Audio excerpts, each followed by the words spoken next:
Hey yo, shout out to the top percent. That's you guys. I'm Rata Joey. This is FutureSight, and today we're covering Articuno EX.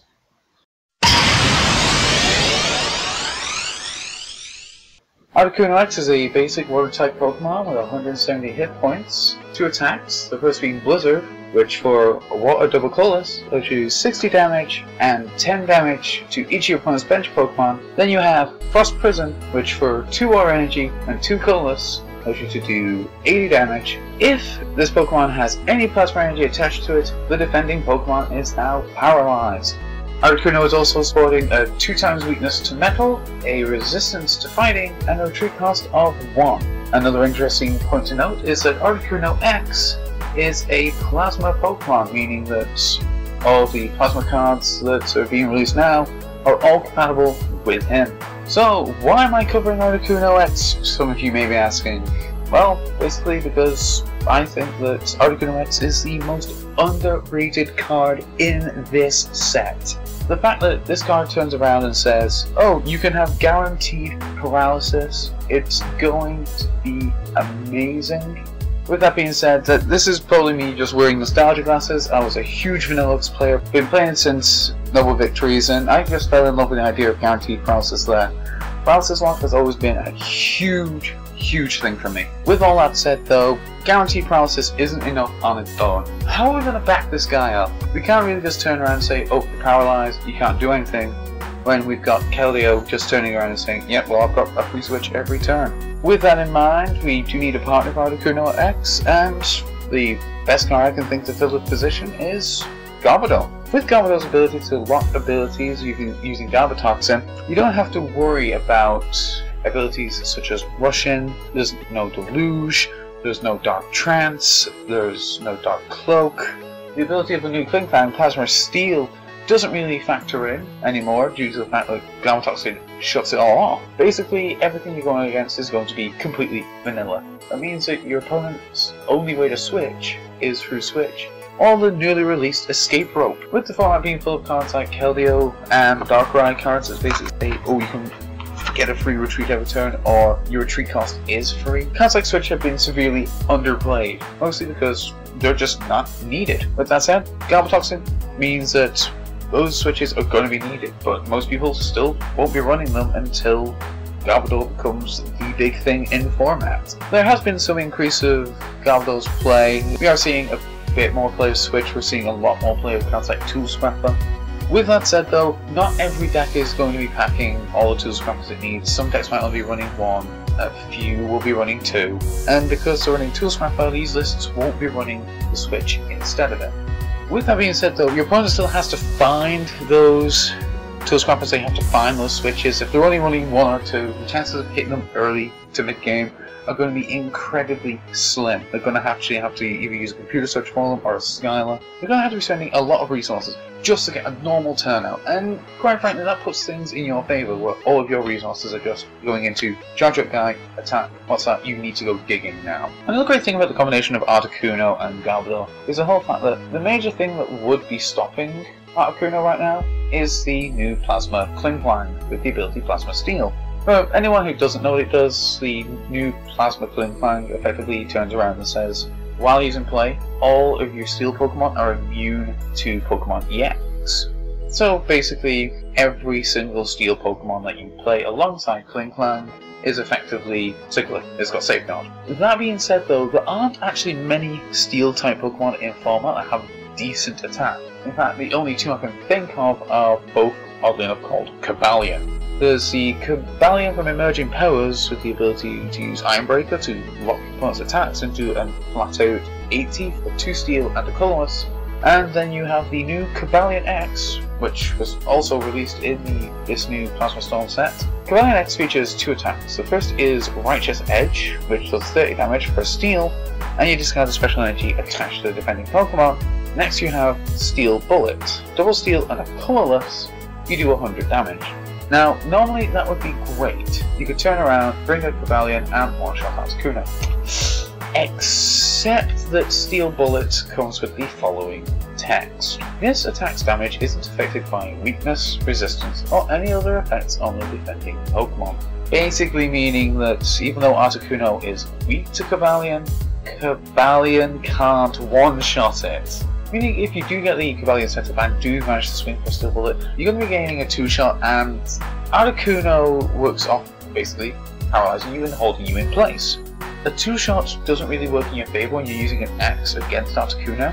As long as Articuno can take the 2-shot, you're going to be gaining yourself a 4-for-2 prize exchange. So, Cobalion comes in, smash it for 100, you lock it in place, you knock it out, you take the 2 prizes, your opponent brings something else in, and then they finish you off there. If Cobalion is being brought in as a response to Articuno knocking something out, you are already behind on the prize exchange. Another point to note is the whole fact that even if you can't get the Garbodor up and running before you get your Articuno ready, if you attack a Cobalion while you've got the Colress energy attached, Klinkland's Plasma Steel only stops the damage from the attack. It doesn't stop the paralysis, meaning that Articuno can still come in and lock that Cobalion in place until Garbodor's set up, and then it starts dealing damage. Add to the fact that I don't think that anything like Klinklang is going to be running a huge number of Keldeo, or even a one-off Tech Darkrai, and to be honest, it all comes down to who gets out the gate first and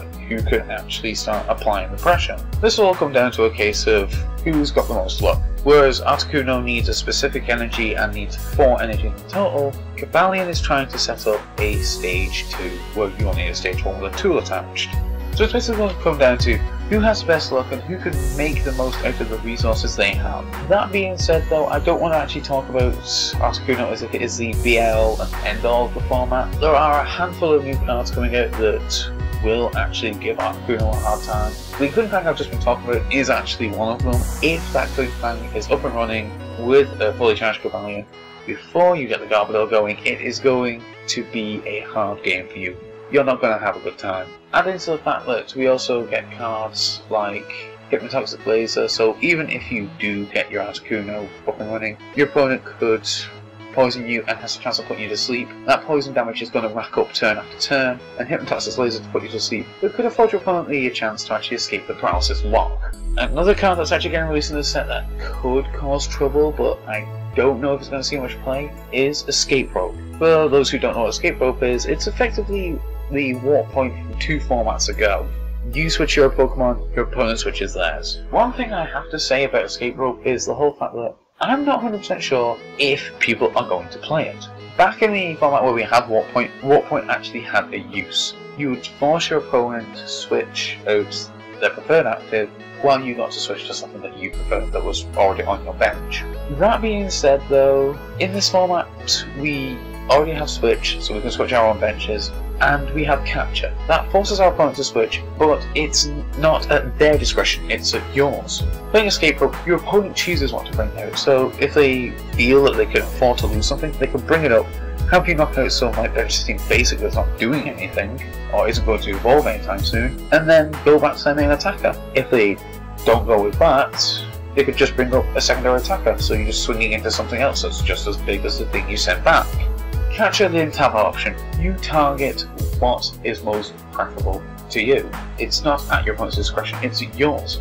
And that's why I'm iffy about Escape Rope. It may see its way into use, it may just be a pointless reprint. Only time will truly tell on that one. With some of the positives and negatives of Articuno covered, I've actually had to go over how to effectively run Articuno. One of the first cards I want to mention for the Articuno build is actually Ether. With Articuno having that very heavy 4 energy attack cost, you want all of the energy acceleration you can get. Now early game, say you're running 10 basic energy in your deck and you've not drawn into any, after setup you'll have 47 cards left in your deck. Using an Ether at that point should give you about a 23.5% chance of actually hitting an energy. Now, that chance doesn't sound too astronomical, but there are a few ways you can run Ether to make it a lot more viable. One combination I've actually seen used quite well over in Japan is actually combining the trainer card Ether with the old trainer card Pokedex. For anyone who doesn't know what Pokedex does, it's basically a case of look at the top 5 cards of your deck and rearrange them to any order you like. Now, I know Pokedex, it's never been the most played card in the format, but to be honest, it is, in my opinion, completely relevant in this format. If you have an Ether and Pokedex in hand, you can check the top 5. If you do have the energy there, pop it onto the top of your deck. Ether, just got 3 basic energy. Even if you don't have the Ether in hand, say you're going to be using Bianca and you know you're going to be drawing 3 cards off Bianca after Pokedex. Use the Pokedex, check your top 5. If you find in your top 5 that you've got an energy and an Ether, you can very easily set Ether in the top 3 cards and make it so that your energy is the 4th card. You then proceed to play Bianca, draw 3 cards, use the Ether, guaranteed energy. Another advantage of running Pokedex is the whole fact that it also gives you the chance to avoid bad top decks. If you don't have a supporter in hand towards the end of one of your turns, you don't really want to risk top decking and still not having a supporter. With that in mind, you can easily play down Pokedex, check your top 5 cards. If any of those top 5 cards are a useful supporter, you can then put it onto the top of your deck. You ensure that you get a supporter for your top deck. You can ensure that you actually do get some decent draw. What I'm basically trying to say here is that Pokedex is actually a relevant card in this format. The fact that it does give you additional consistency, it also gives you foreknowledge of your top deck. You can start to plan your following turn knowing that you're going to draw into a given card. The same can be said for Ether. Not to the same extent as Pokedex, because you can't arrange the top 5 to influence draws as well. But with Ether, even if Ether misses, you can still go Ether, see the top card of your deck, place it down. You now have foreknowledge of what's coming up. You know how to plan out your next turn. Heck, seeing that top card could force your opponent to try and end you to stop you drawing into it if it's a key card. With that said though, the Ether Pokedex combination isn't the only way to accelerate energy in this deck. With Plasma Storm, we've been introduced to the Plasma card type. Within the Plasma card type, we've been shown a whole array of stadiums, supporters, trainers, and Pokemon. One key trainer that's come out with the Plasma Storm expansion is Colruy's Machine.